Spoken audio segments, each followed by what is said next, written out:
I'm Tom Tate, and this is the Power Time Podcast.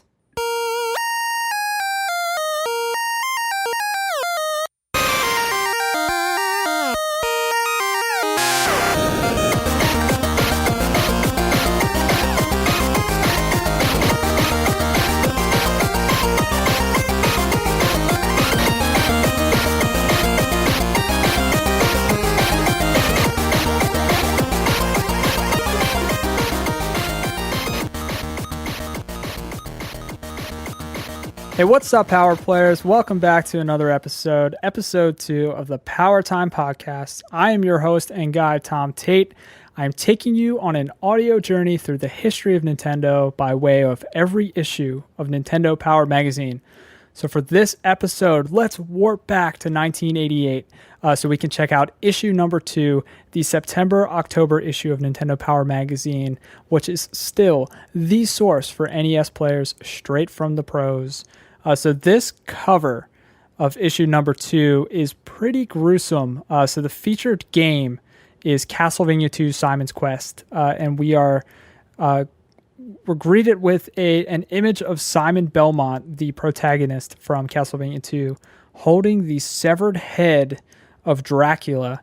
And there's a castle, sort of a castle in the background, some mountains in the background, and a skull at the bottom of the page. For a child's magazine, I thought that this is pretty gruesome. I thought this was pretty interesting.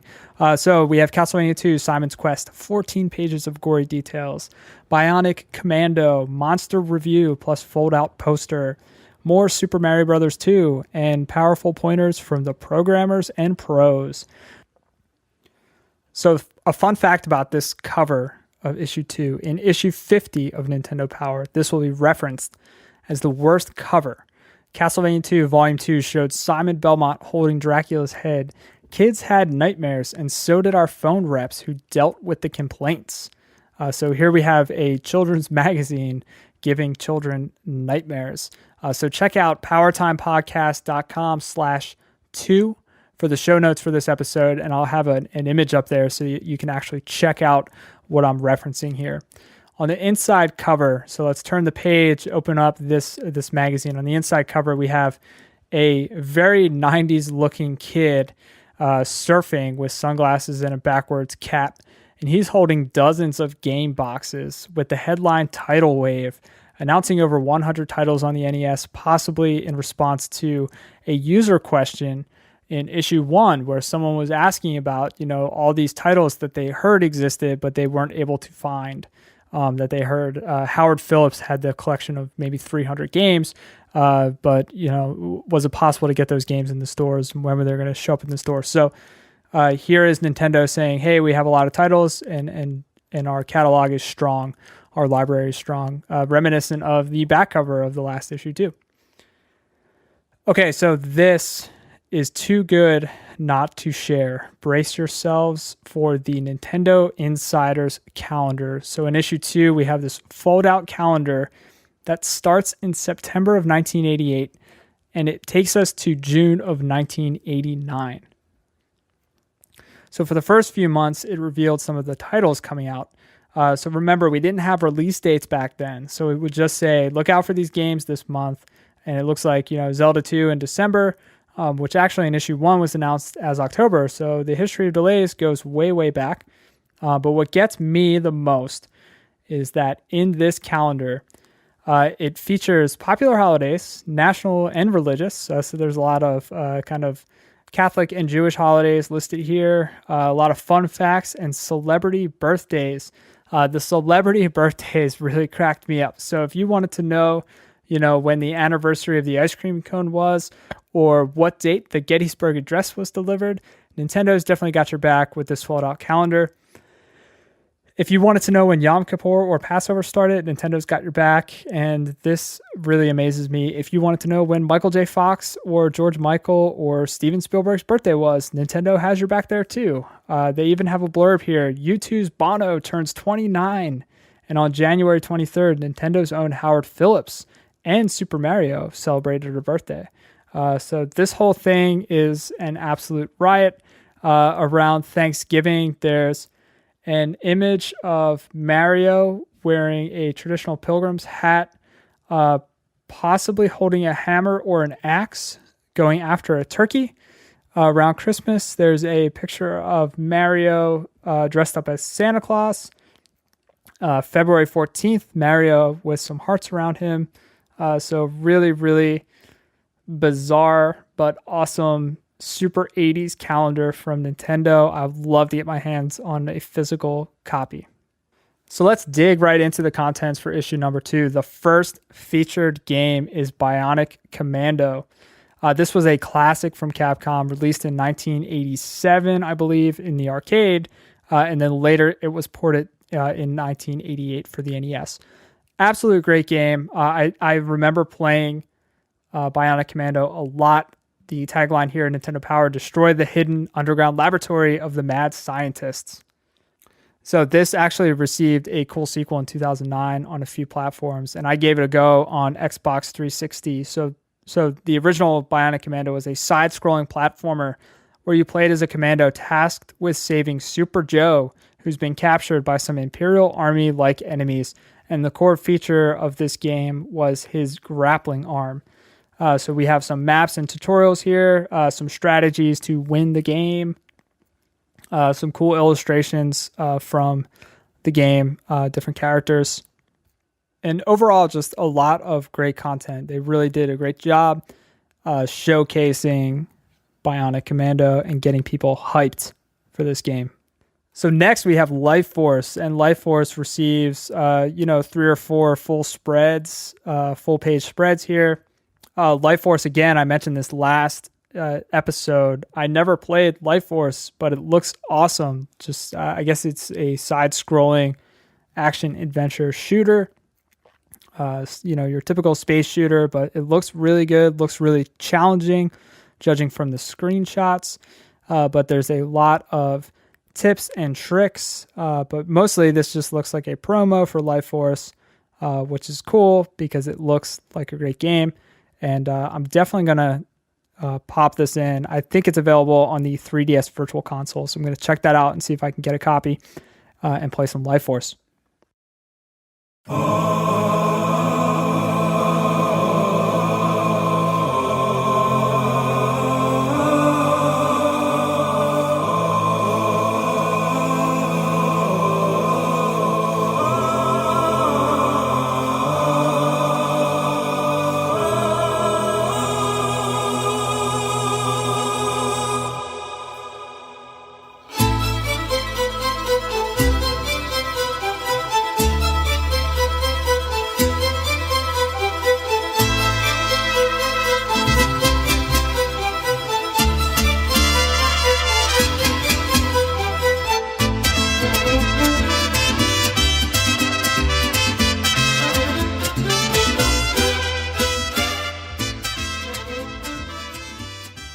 The mists of time part, and ancient evil gloom descends, and our hero, the brave and noble Simon, learns of a new and dangerous quest from a gentle princess.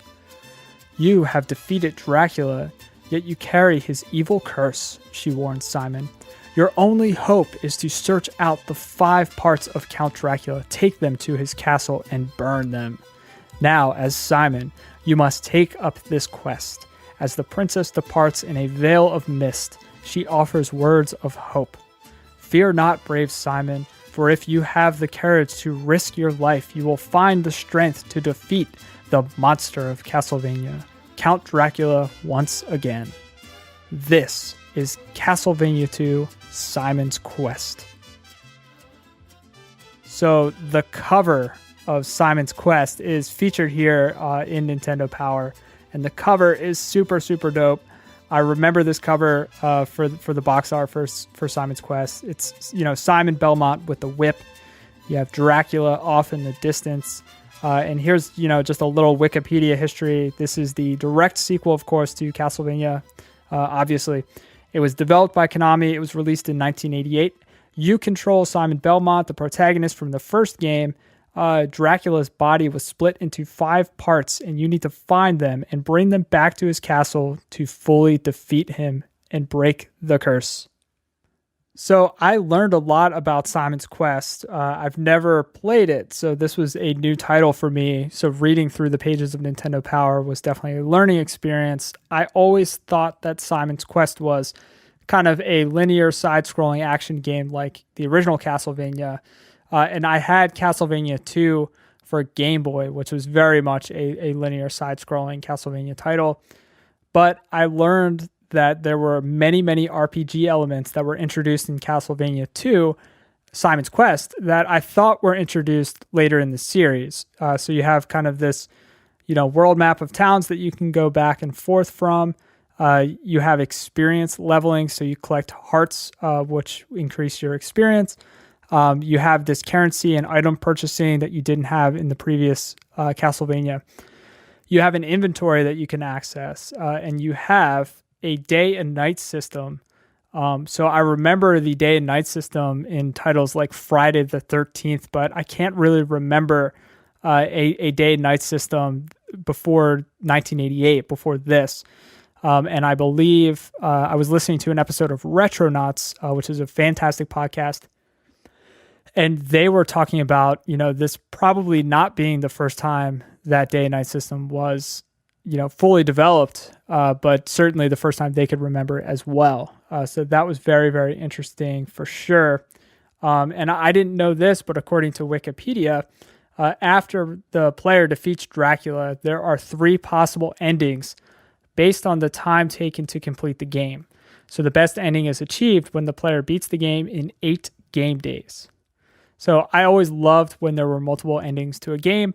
So pretty cool to see that, back in 1988, game developers were already starting to work that into their NES titles and their games. So this, to me, kind of feels like the beginning of the Metroidvania naming convention that later came about, probably after Symphony of the Night was released for PlayStation. But this style of exploration adventure was starting to become popularized in 1988, and it would definitely be expanded upon in the future with a lot of sequels to these titles. But this definitely laid the groundwork, and it's pretty awesome. So let's check out some music, and we'll be right back.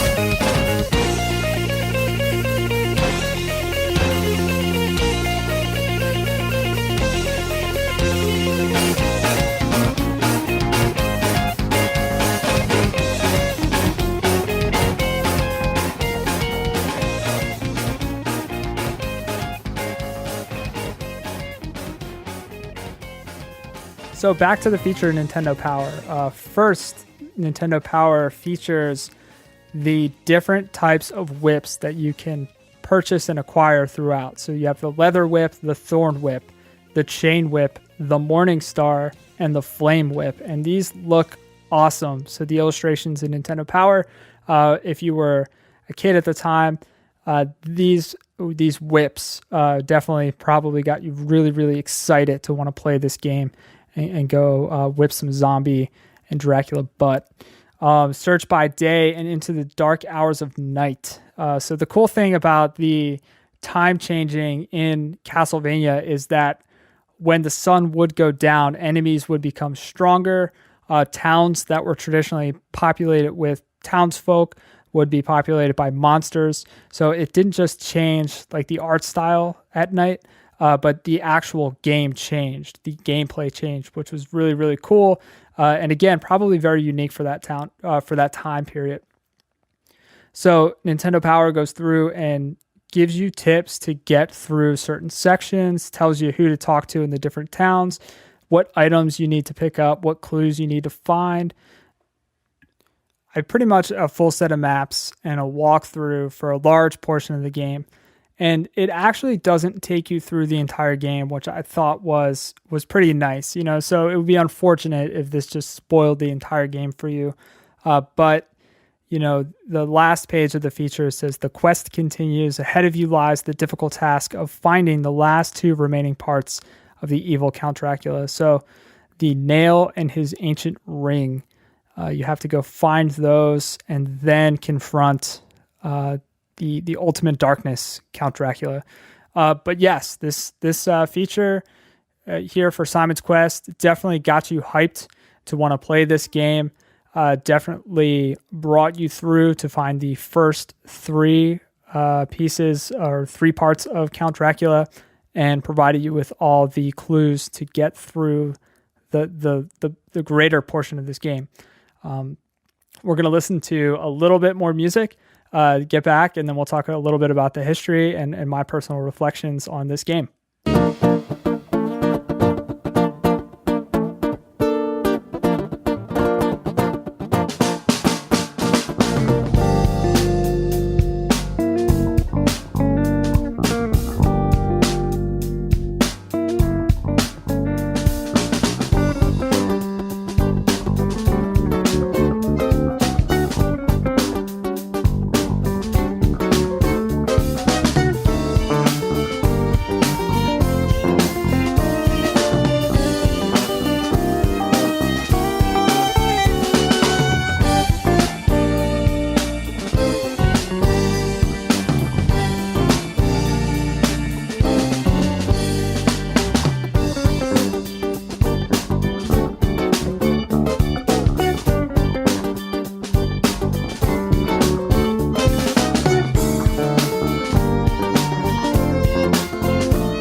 All right, let's dig into some history behind Castlevania II.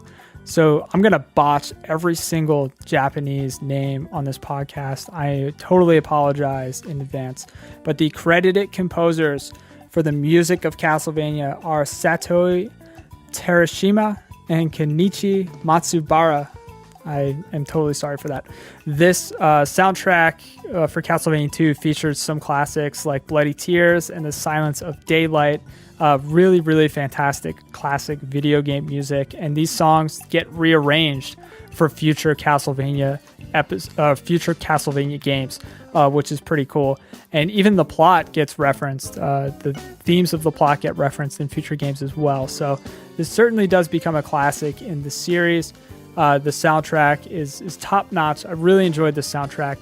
Being kind of a heavy metal guy myself, it certainly has that feel. And there are a lot of heavy metal acts out there that actually have covered these songs. So if you YouTube Castlevania 2 covers, there's a lot of great covers out there. The other thing I remember about Castlevania 2 at this time was there was a lot of cool merch around Simon's Quest. I remember Tiger put out those handheld kind of like LCD pixelated games, and I remember I think I had the handheld for this one, and they also put out those little watches, those little LCD watches where you can play games right on your wristwatch, and Simon's Quest had that treatment as well. And then later in 1989, Simon Belmont would be on the Captain N team on one of my favorite cartoons, Captain N, the Game Master. So this was a really cool mashup cartoon, Mega Man, Metroid, Simon Belmont. There was a big walking Game Boy. This was a really, really bizarre and interesting cartoon, and it was cool to see Simon Belmont of Castlevania featured in that show.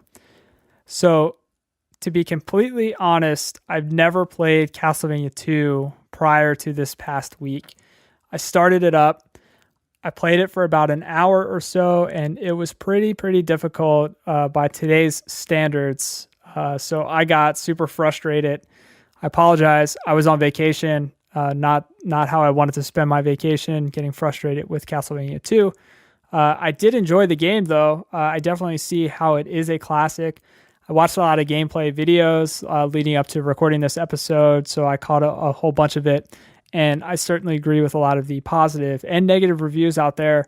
Some of the negative reviews definitely focusing on the lack of direction on, what clues you need and where to go next, what items you need to get. And some of the negative reviews also talked about the difficulty. But the positive reviews really just, emphasizing the type of game that was being created for being kind of, just miles beyond what was out there at the time, and also just laying the groundwork for a lot of future action adventure exploration titles that were going to follow this model, which is pretty great. But yes, the graphics, the music, everything is definitely top notch for 1988. This is certainly a video game pinnacle for its time. And I was playing it on the 3DS Virtual Console, which allows for save states. So I may actually go play through this at some point and rely heavily on those save states so I can get through it with the least amount of frustration. I wish you could actually use Game Genie codes on 3DS Virtual Console, so I can just kind of pop on some Game Genie codes and blaze through the game. But yes, if you want to play this game, without Nintendo Power, I don't know how you would know what to do or where to go. Back in 1988, certainly now you can Google FAQs and figure out what to do or watch some YouTube videos. But yes, this is a classic NES title. And if you've never played it and you like the Castlevania games like me, definitely try it out. I recommend it. It's worth the $5 or whatever to pick it up on Virtual Console and give it a shot.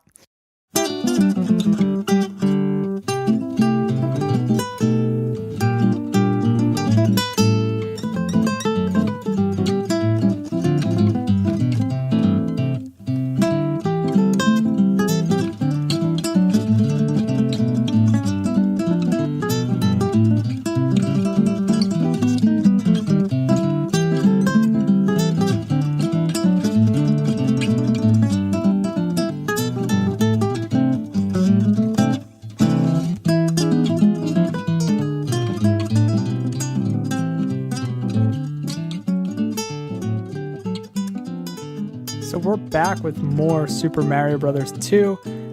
This particular segment of issue number 2 of Nintendo Power goes through stages 3-1 through 3-3 of Super Mario Bros. 2, and it talks a little bit about character selection, talks a little bit about warp pipes. I really think Nintendo Power, I know that Nintendo Power was just a really great vehicle for moving some of these first-party titles. So I'm not surprised one bit that they brought back Super Mario Bros. 2 for another issue.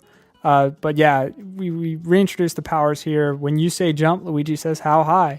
Toad, he moves like a Maserati, but fast. Try him for coin collection. You'll see he's got a heart of gold. Princess Toadstool is back. One of the highlights of Mario 1, I remember, was the warp zones.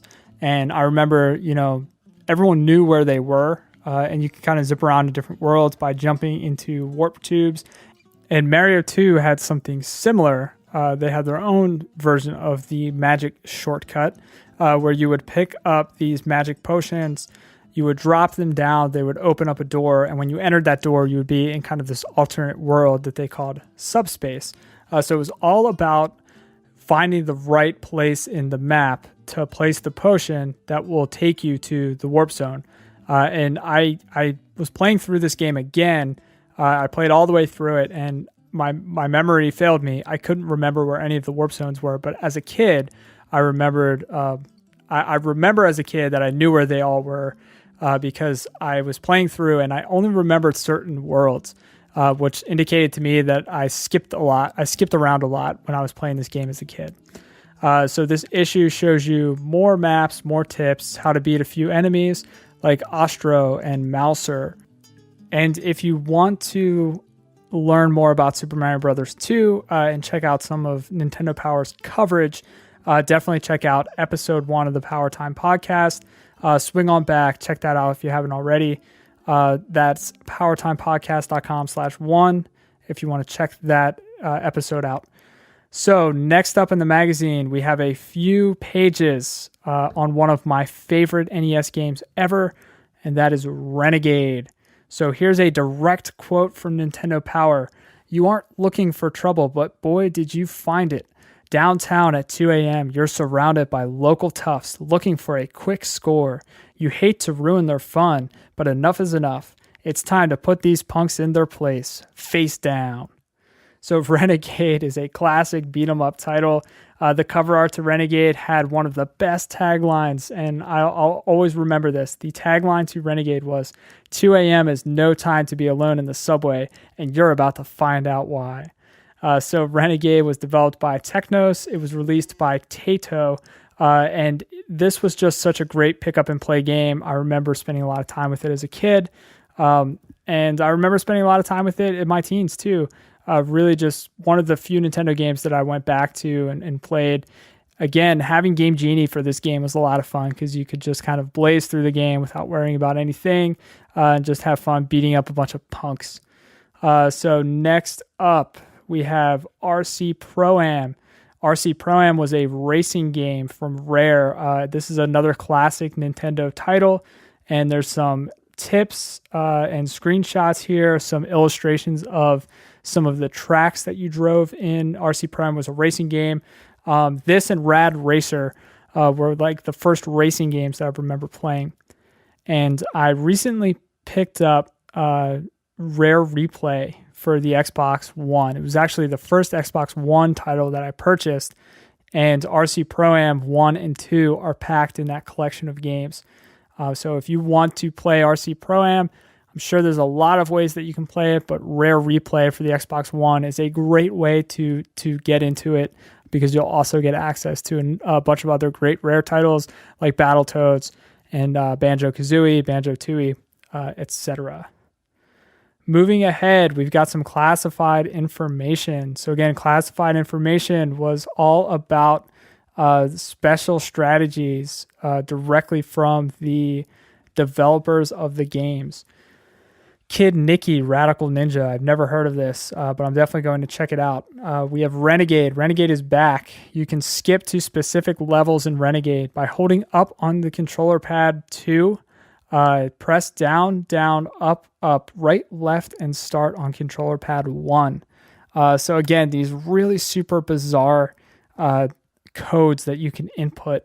This one for Renegade using both controller pads. So I thought that was pretty awesome.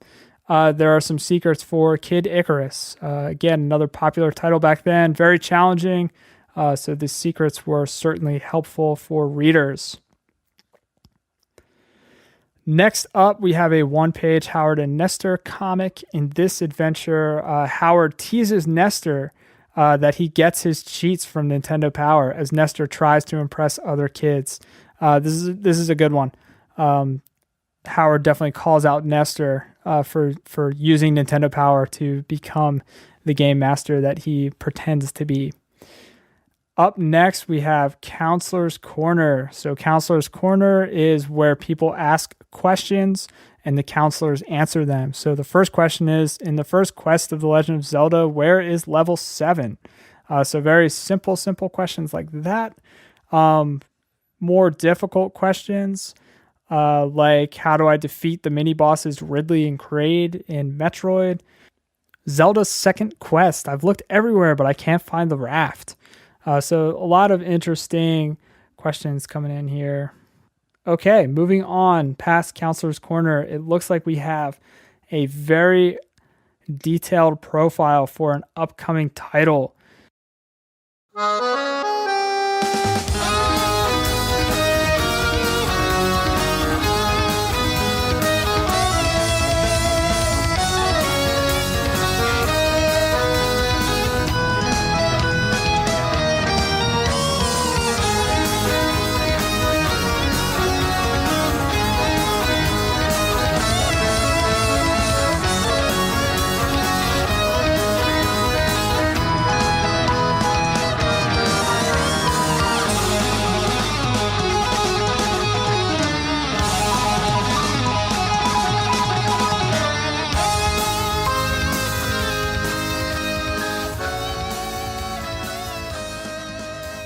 New York City.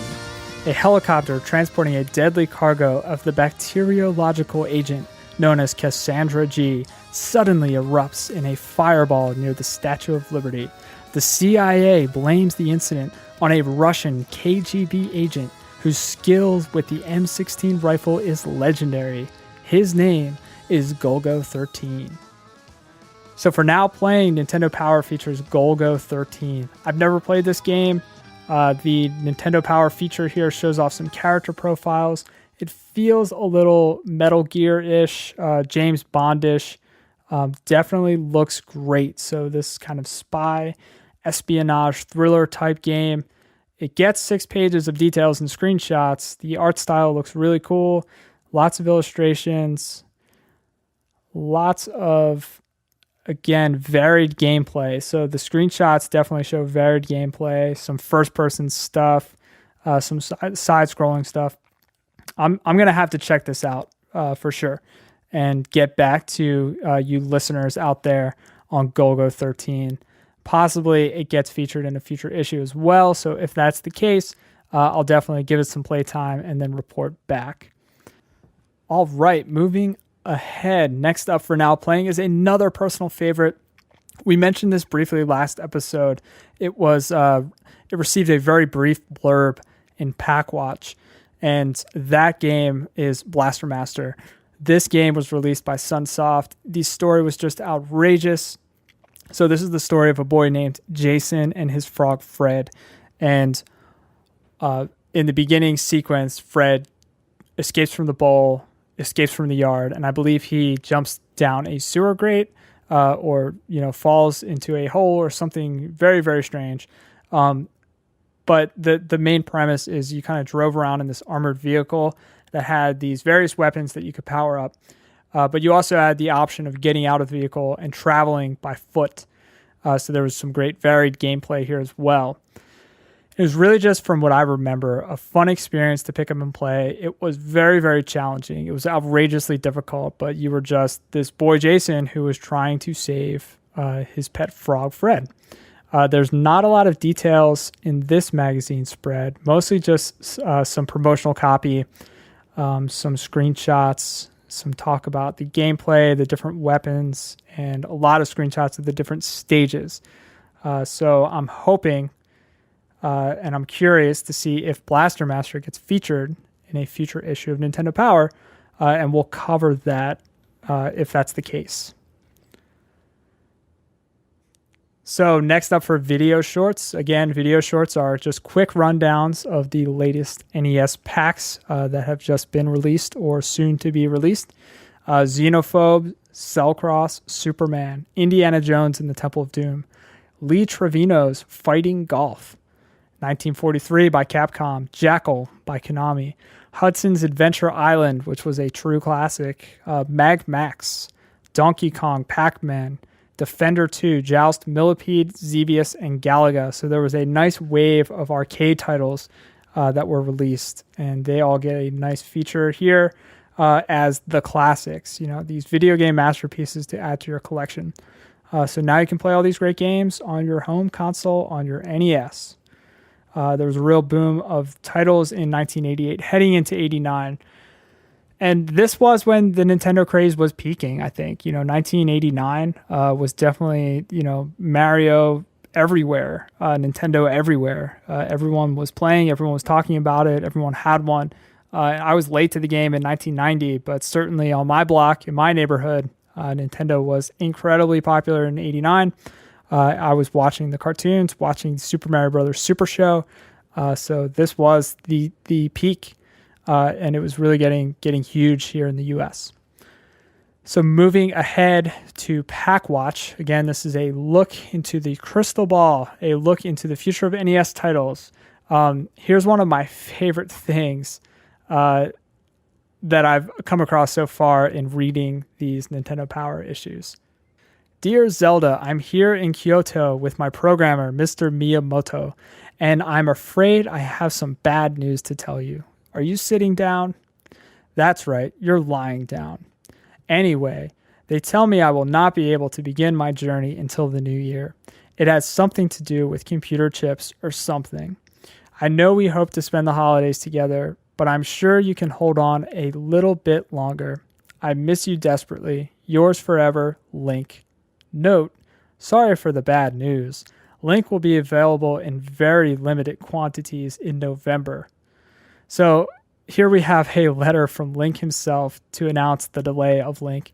And, it just goes to show that these delays, they've been around forever, folks. So Ghostbusters, Who You Gonna Call, Game Counselors, Mickey Mouse from Capcom, Paperboy, Tecmo Bowl, WWF WrestleMania, Track and Field 2, John Elway's Quarterback. We still have these great sports titles being featured for the NES. Star Trek, Racket Attack, Friday the 13th, and Nightmare on Elm Street, 2 games from, I believe, LGN. Anticipation, Bubble Bobble, the Sesame Street games, which were very popular amongst kids, Who Framed Roger Rabbit, California Games, and Skate or Die. TMNT, Teenage Mutant Ninja Turtles, the original title, and RoboCop. So these were all games that were under Pack Watch, so games to keep your eye on, soon to be released. Up next, we have another marketing research giveaway. The NES Journal section, we have an article pushing the Power Set. So the Power Set was a new NES package that was going to be in stores that was going to include the Power Pad, Control Deck, 2 controllers, the Zapper, plus 3 games on 1 triple play game pack. And that was Duck Hunt, Super Mario Brothers, and World Class Track Meet. So I remember this package. I remember this bundle that started showing up right before the holidays. And this was the bundle that came with the Power Pad. And I remember my cousin had the Power Pad, and we would just play World Class Track Meet all day long whenever I would go visit them, which was pretty cool. Next, we have a profile from Rare Limited's founders, Chris and Tim Stamper. At the time, Rare was definitely known for Slalom, Wizards and Warriors, and RC Pro-Am. And of course, Rare as a company would go on to develop, Battletoads, Donkey Kong Country, Killer Instinct, GoldenEye, and Banjo-Kazooie. So there's a huge future ahead for Rare. Chris says, and I quote, "It takes a lot of hard work plus an incredible capacity for having fun." My mantra for the Power Time podcast as well. So, it's a lot of hard work, but it takes an incredible capacity for having fun. And I think that's what video games are all about. So, I'm doing this podcast because I have such fond memories of the fun that I had as a kid, and even picking up a lot of these titles now. And playing them through as quote-unquote research for the podcast has been a ton of fun. So it's just been a total blast. So next, not to be outdone by last issue, Nintendo's 2 cents on current events comes through. Last issue, you might remember if you listened to episode 1, they interviewed the cast members of Full House and Growing Pains. And in issue 2, they're giving a fall TV preview. Did you know that there was a Dirty Dancing TV show? I did not know that, but I know that now. So TV 101, Night Watch, and Dirty Dancing. We have some celebrity profiles of 3 NFL players, Eric Dickerson, Ron Morris, and Sean Jones. So if you want to hear about how they play NES on the road as professional athletes, how they struggle with defeating Mike Tyson and Mike Tyson's Punch-Out, definitely check out those profiles. We have some more letters from Mailbox. We have NES Achievers again, which is the top scores as sent in through photographs from Nintendo Power readers. We have the Video Spotlight, which is Power players on players just like you sharing your own tips, which is pretty cool. We have Power Player Profile, and this is Pete the Natural Bryn from Windsor, Connecticut, age 17. I wonder what Pete's doing now. So this is when a player sends in kind of their favorite game, their greatest video game accomplishment, special strategies that they want to share, and future Nintendo games that they're excited for. So those were the talking points for the Power Player Profiles, which was cool. And they show a little picture of Pete here rocking his mullet. And next up, we have the top 30. So as always, the top 30 is going to change from month to month or issue to issue. The top 10 of the top 30 in this particular issue, we have number 1, The Legend of Zelda. Number 2, Mike Tyson's Punch-Out. We have Metroid at number 3. Number 4, Super Mario Brothers. Number 5, Kid Icarus. Number 6, Double Dragon. Number 7, Ice Hockey. Number 8, RC Pro-Am. Number 9, Rad Racer. And number 10, RBI Baseball. So I actually found this to be quite bizarre. Super Mario Brothers 2 is number 28, and Zelda 2 is number 17. And these games were either not released yet or released in very, very small quantities. So players are so excited about these not yet released titles like Link that they already ranked it high on their list. So watch out, Zelda 1.